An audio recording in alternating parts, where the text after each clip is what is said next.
I'm back at Yorkshire Car Restorations, where you might remember a while ago I brought them this, a Talbot Matra Rancho, a very rare car that I found in a field, probably one of the rustiest cars as well. The idea being to turn this and a donor Subaru Impreza WRX into a fantastic body swapped resto mod. This is what's happened so far. I'm Jonny Smith, you're watching The Late Break Show.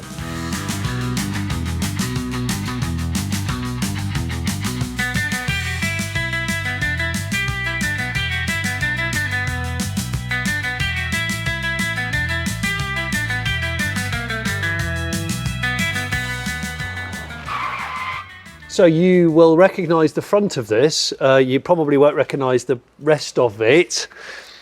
A lot has happened to the Rancho WRX since I last came. Yes, including it kind of snapping in half and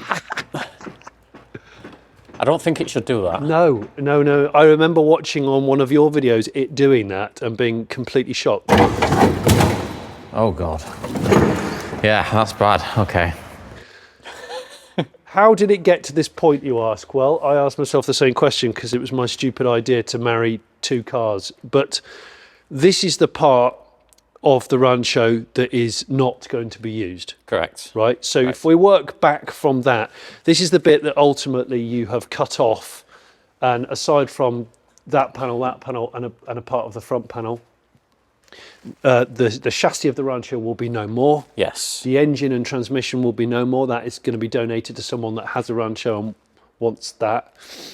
And this part is no more. Yeah, this is kind of just a showpiece at the moment to show what the Rancho used to look like and how snapped in half it is. Because I think there's only the floor pan that's holding that together now. Well, I remember so when you had the two cars, when I left you in our episode 1. Yeah.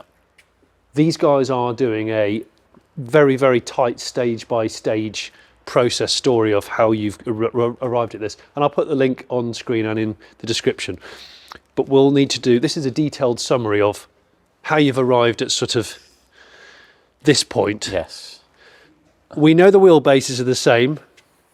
That's the easy bit. Yes, that is the easy bit. That is easy bit. And that's a good start. It's a good start. Yeah. It means that we've got something to go from. So we can go from the A-pillar, we can go from, the actual wheelbase of it. Yeah. And we don't have to cut the Rancho in half to then extend it or, shorten it. Yeah. But obviously, I think the Rancho, with it being an older school car, it's a little bit narrower than what the track width of the Subaru is. So we're gonna have to come up with some sort of solution to try and, widen it out just to make sure that it actually fits. Yeah. Because obviously we've got the main structural parts in the sills themselves, which we need to get the Rancho to fit onto and weld to. So all them challenges to come.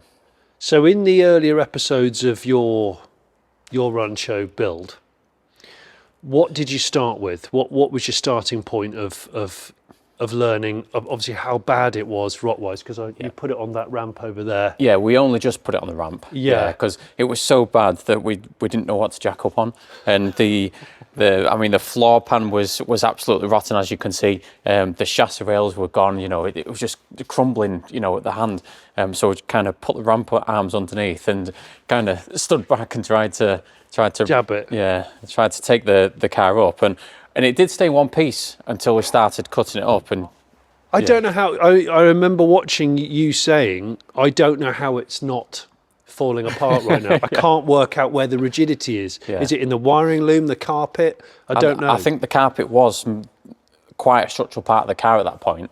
And when we did start taking more bits off, like, the A-pillar, when it was badly damaged, we started taking the doors off and there was less and less structure in the car. Yeah. And one thing that we haven't actually told you is we were going to jack this up on the ramp, pull the Subaru underneath it, put this on top and then say, there you go, Johnny. It's done. It's done.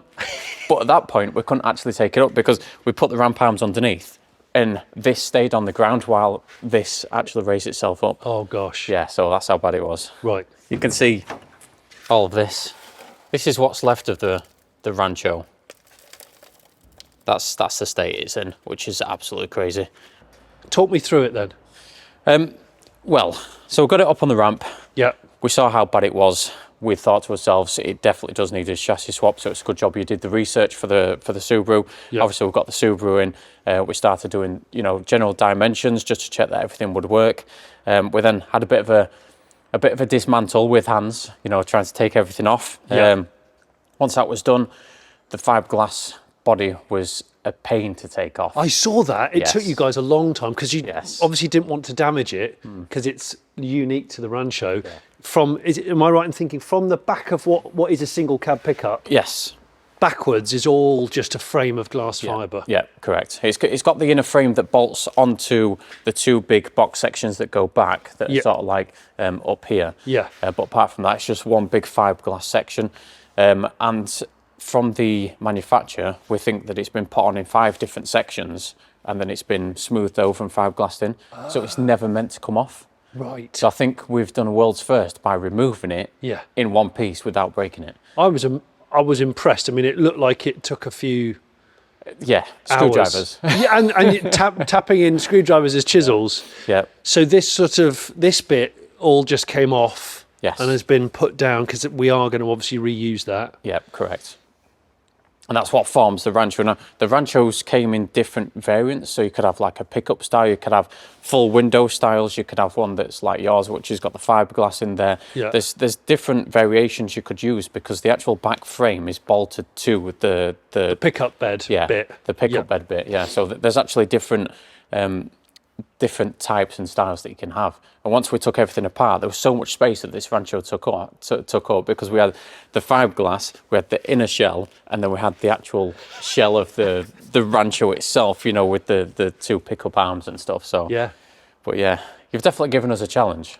Well, yeah, I feel slightly guilty because I know you've worked on a lot of rotten cars, but I think this is probably the winner. Yes. The rot winner. Not only is it rotten, but it's also a body swap onto a monocoque Subaru. Of course. Yeah. So a pickup style on top of a monocoque. Yeah. Hopefully, fingers crossed, we can make it work because, it's definitely going to be a challenge, put it that way. It was clear that so many parts of the original car were not going to be worth refitting to the finished project. But I heard about a Rancho spares guru in the depths of West Wales, a man called Dick. So I made the trip to see what I could scavenge. No, I haven't died, but I have gone to Angel Motors. So the reason why I wanted to come here and meet Dick at Angel Motors is because he has an enormous wealth of bits for lesser known classic cars like Simcas, Talbots, but you've also got other parts as well, right? Yes, lots of parts for British and European cars from the early 60s on. And that includes electronics, electrical parts then, starter motors, alternators, dynamos, some bulbs, which are quite unusual in number of different types, yellow ones even for the French, and then a lot of suspension, steering parts, brake parts, cylinders, master cylinders, brake shoes, pads. So do you know where everything is? If it's in a box with a number on it, then I know what is in that box because it's on a computer listing I've got. Oh, right. So it is catalogued. So a lot of the parts are catalogued, yes. Brilliant. And I've also got a vast number of parts manuals from the 50s, 60s and 70s. And then I've also got the microfiche, which I've got for a very large number of vehicles, which means that I can cross-reference part numbers. And you wouldn't believe it, but there are some parts which were fitted to my 1950s cars, which are still being used, and they've got about 30 different part numbers. And each time they have a part number change, the price increases. Of course. Which, so it's quite fascinating to see how... I've just been in your customer toilet. There's a microfiche machine in there. There is. Is that? I'm sure. There's another one in the box up there. Oh, is it there? Where it says fiche reader That's up right. there. Yes. That's brilliant. How cool is that? These microfiche, I've got accessory lists, Peugeot connections. Look at that. Matra Bagheera Marina, Boxer, Chrysler 180. Oh my gosh. So tell me, is most of your expertise in like PSA cars? No. Land Rovers, Triumphs. I mean, I've done a lot of work with them over the years. There's a lot of parts for Triumphs and Land Rovers here. There's a lot of Brit part boxes I've spied. Yes, the reason that that's one of the places that I work. So rather than throw the cardboard away, I use it for packing and sending and That's great. recycling things. It's brilliant. I know what that is. I know what that is. Yes, that's your Upper tailgate. Upper tailgate, yes. Aside from me collecting a whole raft of Rancho bits, which I've talked to Dick about months ago, and he set them aside, which is what they all are just here. I'm going to put the details of how you can contact him on screen and also in the description of this video, because you've got a lot of stuff. You've got an eBay shop as well, I know. I have, which is yes. how I found you. Yes, yes. So if you are looking for certain types of things, either go on his eBay shop or send him an email. You never know, he might have it. He has new old stock and also used, which is why down here, for example, he salvaged, these are wings, used wings for Talbot Rancho. Right, we've got the Urban Explorer type lights on. Yeah. We're gonna. I haven't got biscuit.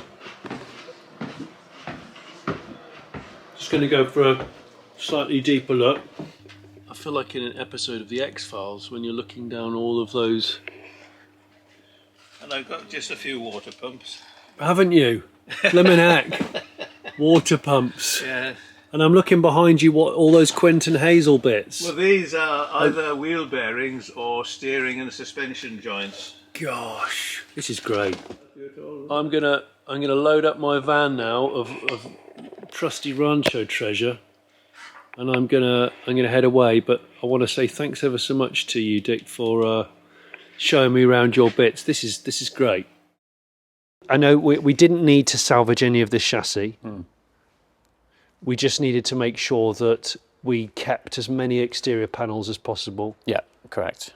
And and obviously the doors, this cab.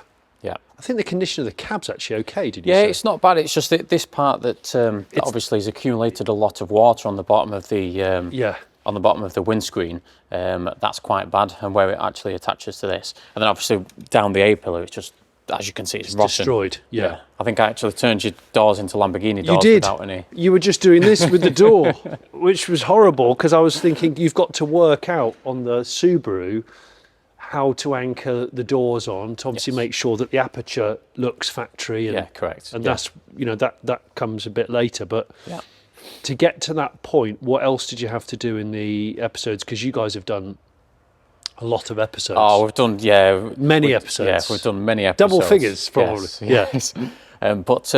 No, we obviously cut the body off, and that's when we ended up snapping this in half, because that was the remaining structure. When we cut the body off, snapped it in half, took the body off, and then, obviously this is now just a showpiece. Yeah. Turn it into a coffee table, maybe, something like that. This is just a terrible looking coffee table. Yeah, but once we did that, we could then concentrate our efforts on the Subaru. Yeah. Now, taking the Subaru up, we stripped it of all of its parts. We found out that the sills were rusty, so not only did we have a rusty Rancho, we also had a rusty Subaru to contend with. We did have quite a lot of rust on the inner sills and the box section, which was underneath the passenger side, which we had to contend with, which was a lot of custom fabrication. I don't think you can actually buy them parts, but it was quite nice to, fabricate it, stitch it on, and it looked OEM. That was nice. I really enjoyed watching the episode where you like you say, you made the pattern out of paper. Yeah.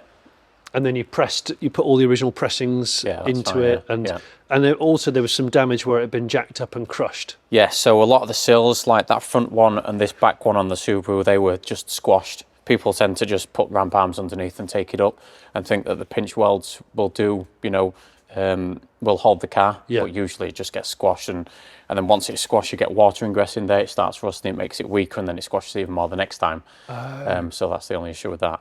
But luckily, we won't be using the outer sills on the Subaru, so we're going to be fabricating new sills that will suit the Rancho, which may be a little bit elongated because the sills are different heights. But that's a good thing. So we can cut the outer sills off the Subaru and then fabricate new ones. Because you were drilling out a lot of spot welds on the Subaru. Yeah. because obviously you're trying to unpick it as carefully as possible. Yeah. In case you don't want to take too much off. You can get a bit carried away by taking too much off. You get a bit happy with the grinding wheel, and you cut too much off. But whatever you cut off, you've got to replace. Because we wanted to make sure the underside of the Subaru was nice and clean. And it was OEM. And we've even ice blasted it as well to make it all nice and clean as well. Looks great. Yeah, it does. It was pleasantly surprising the amount of rust there wasn't on there. Now there was the odd bits, like I say, on the sills, on the chassis rail, which I had to repair as well. But the rest of it was relatively good, which is nice. It's nice. Honestly, massive thank you to Scooby Clinic, who donated the donor Subaru, which was obviously had a few bits removed from it, repair panels, and it was going to be used as a scrap car. But I said no, let's let it live on. So that's the underpinnings will live on in that, and the other panels will go their separate ways. So that was dry ice blasted. The repairs were done on the chassis, but you hadn't got into cutting that yet. You haven't. No. So we didn't get into cutting that until later on. So obviously, we needed to make sure that the Subaru base was good, but then we need to get it onto a jig first before we start cutting the Subaru up. Of course. Because it doesn't matter if this flexes because we're not using this. Yes. What do you mean, flexing? It don't flex, what do you mean? I still can't believe it. Horrible thing. But yeah, the Subaru, the floor pan is something that we need to keep 100% straight because we're using all the geometry of the Subaru. Obviously the running gear, unless we upgrade it and things like that. But the strut towers, the actual sills themselves have got a lot of structure in there. We need to make sure that it stays 100% straight by putting it on a jig. And then obviously we can fabricate everything around it and then try the Rancho shell on and see how it fits. Yeah, mega. So yeah. Of the stuff you've done so far with this project, which parts have been the hardest for you? Because I mean, you've been at it hard. Yes. I'm amazed at what you've achieved. Yes. I have to say in an amount of time. Yeah, you must be enjoying it. It's a challenge, and I enjoy a challenge. I enjoy something that I can't figure out instantly because then it brings more heads into it. So, you know, we all look at it, we all think, right, what can we do? How can we make this fit? How can we make it work? And that's what it's all about. You know, you can restore cars to original, and we can do that day in, day out. You know, we've got plenty of videos on our channel that show that. But it's something that makes people instantly click. Like, oh my God, you're putting a Rancho on a Subaru. How on earth is that going to work? But anything's possible if you put your head to it. There's several ways you can support the Late Break Show, and one of those is by buying some of our merch in our merch shop. We've got various new products available, including this lovely lined, thinsulate, embroidered beanie. We've got a barn find version too. And as well as our normal regular mugs, we've got now a super duper tyre mug. And I am sure that coffee tastes better out of this larger mug. It has blown me away how rotten this was. I knew it was pretty rusty because they all are, like I said in the original episode. Finding one in right-hand drive, full stop, you've got a choice of about 5 or 6 cars in the UK, it seems. And actually, since my original episode went out, a few people have found them. One of them's on a drive in Watford. I've tried to contact the lady who owns it. It's in a carport. She won't reply to me, even though she said she might consider selling it to the guy who knocked on her door. And there's another Rancho which I've been tipped off about that's in a hedge of a concrete yard, and I went to find out more about that. Well, looky here, another rotten Rancho. This is a white one, W reg, and it's been parked in this yard since 1990 or 91. I think it was last taxed, I checked, in 91. Used by the owner of the yard for a year or so, and then when it came up for its MOT, he had a bit of a shock because it was rotten. And it's been left here ever since. Unbelievable. Now you can see how rotten it is, but the reason why I'm here is we're going to dig out around it and see if we can get any spares off it. We haven't got much time today, so we're going to crack straight on. Dan's here. He's the one that contacted the Late Break Show to say, hey, I came here to do an electrical repair and I tripped over a Rancho. Didn't you? Yeah, very much so, yeah. And instantly, in the dark, you recognised it? Yes, amongst other things. And you've agreed to kind of buy and save this Lancia, right? I have, yes. Because this is, what year's the Lancia? 67. Wow, okay. It's a pretty thing. It's pretty rotten. It's going to fold up. We're going to do some gardening now around the Rancho and this, because I want to see what parts we can get off the front. And I see a searchlight. It's got a searchlight on the wiper cowl, and they are rocking horse plop.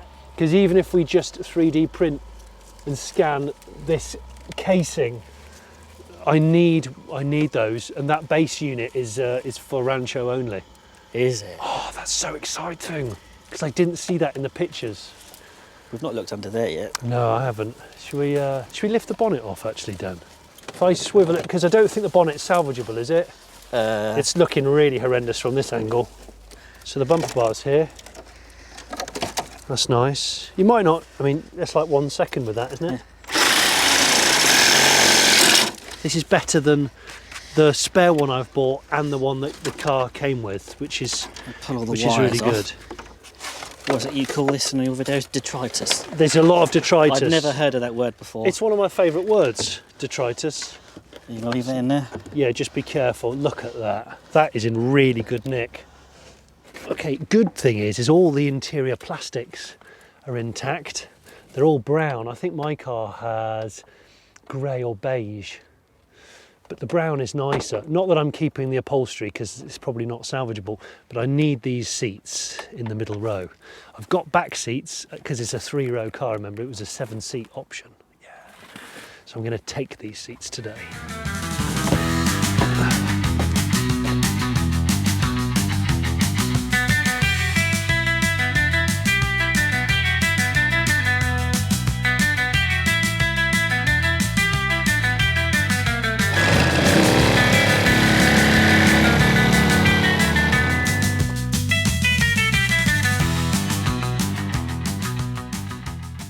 Glass fibre cladding over the normal single cab pickup, but of course all of this just sweats and dies underneath, and that's why the Ranchos didn't last. And that is why this car, when he bought it in about 88 or whatever it was probably only, what was it, 7 years old, and already was failing its MOT for rot. Good old 70s cars. See, the good thing about you, Dan, is that you're prepared. I brought my basic barn find tools. You've bought every socket under the sun. Big uns too. About 30mm, I think. And because on the Rancho project of mine, I'm going to keep the Subaru dash, like I said before, to make sure all of the instruments work, but we're going to sort of disguise it by maybe utilising the dash top and the shape of this fascia to hide the curviness of the 90s Subaru. So we're going to try and take this dash top and we're going to take the steering wheel, because you can never have too many steering wheels. You need to get rained. I just got rained. Yeah, I got some rain. Look at the wobble. There you go, sir. Oh, straight off. And it's algal, but it's authentic. All these little, so this is for the shroud of the steering column. Although we're using Subaru steering column because all of the A-pillar structure is Subaru still, we want to disguise the Subaru-ness, so we can take stuff with us like this and either reuse it or adapt it to fit with 3D printing or something like that. But it's good to have because this is going to be weighed in, not that there's much weight left, so it's really good to take what you can while you can. Oh my god, the front of the car's going to fall off.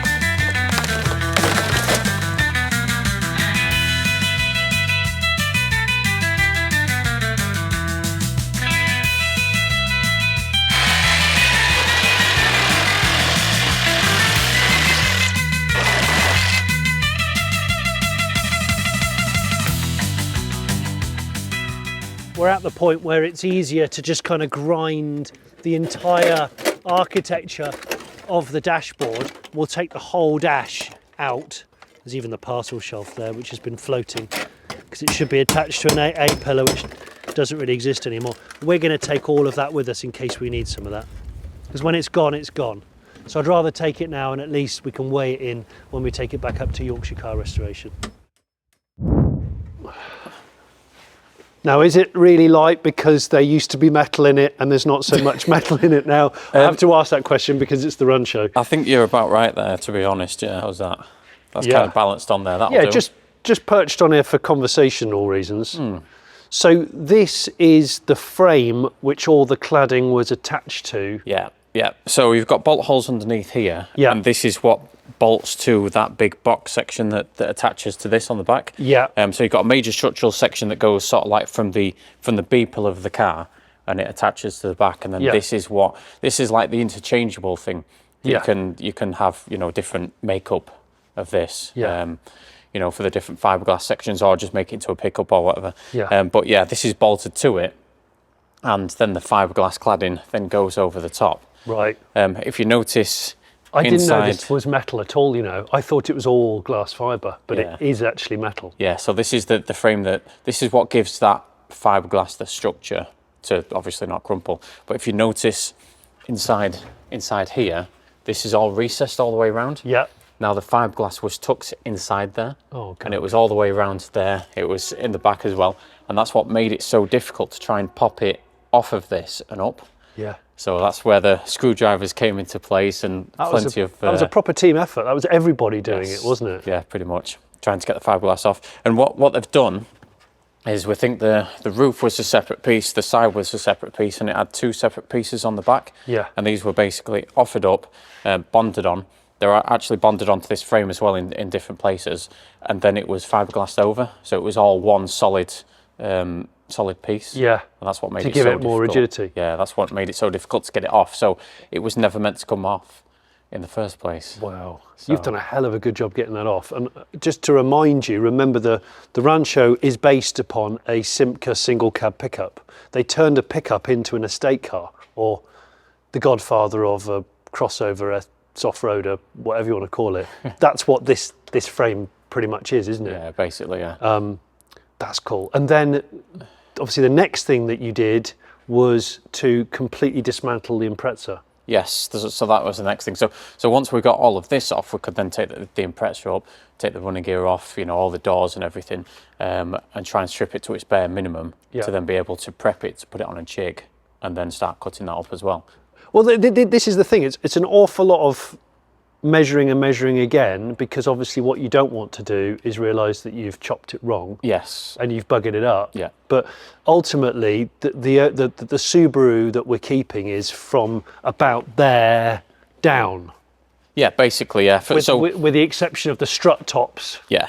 Yeah, so the main structural pieces of the car, so you've got a lot of structure which is inside of your sills, and then you've got your A-pillars, your bulkhead, and then you've got your rear strut towers as well. Yeah. We need to keep all of the geometry of the car, so there's no need for us to cut the strut towers. No. Because if we start doing that, then we've got custom fabrication, custom strut towers, custom struts, and you know, all that sort of stuff. Yeah. So we need to keep the main bits of the Subaru to then be able to make it work eventually again. Yeah. So putting it on a jig, making sure everything fits, cutting too much of the Rancho to make sure that we've got enough to fabricate onto the Subaru, and then we can always trim it again. Because you can always cut more off, but it's difficult to add it back on. Well, it's just annoying and messy, isn't it? Yeah. I'm really impressed at the speed at which you're working at it, which I think is born out of the passion for the project. But I am going to say that in my totally unbiased way. But also, like, the views. Yeah. The views have been pretty good from what I can see. You know, like, the interest in it. Yeah. The curiosity factor. You know, even on the latest video, everyone's saying this is the best build on YouTube, which is absolutely mental, because it's taken an idea which you would never think would work, and actually making it work. Yeah. We put in a Rancho, which is a pickup style body, onto a monocoque Subaru, which is, you know, a 99 plate, 98 plate, something like that. Yeah.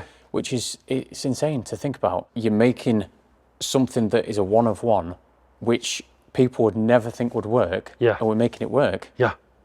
And I'm looking forward to actually painting it and getting it back on the road. Oh, tell me about it. I have had several dreams about it, which I don't know whether that makes me a tragedy or not, but I can see it in my head. I can see exactly how it might be. Yeah. So with some nice, tasteful touch-ups as well. Yes. Because making it into Rancho, that's okay. But if you were to possibly put a scoop in the bonnet and possibly put little bits and bobs, I'm not going to say too much. But we've had a conversation about the WRX bonnet scoop, Yeah. and I think I am happy because this has a little scoop on it from factory. I Yeah. remember that being part of the plastic cladding. Yeah. So if that other scoop was grafted onto the, yeah. it wouldn't look too out of place. No, exactly. And it'd make you think to yourself, there's something that's not quite right with that car. Yeah, did it have that? Because it's not like you're going to see a line of Ranchos at a local car show. No, exactly. That's never going to It's so happen in the UK. Yeah, yeah. And it's functional as well. It's absolutely functional. yeah, totally functional. So I thank you so much for cracking on with this, and I can't wait to see where it goes next. With the next episode will be showing the marriage of body of Rancho, chassis of Subaru. And if you want really in-depth episodes, as I said earlier in this particular video, go to Yorkshire Car Restorations. They've really been hosing out the episodes. Yes. You've been grafting hard. So thanks to you guys. And if you haven't already subscribed to them, do that. If you haven't already subscribed to The Late Break Show, I'd love you to subscribe to us. All that's left to say is hopefully some of the parts that I've found will be of use. Yes. Good. Hopefully. Fingers crossed. Because you don't find Rancho parts. So whenever I see them, or if anybody contacts me, I'll be like, I think I should get those just in case. Yeah. Yeah.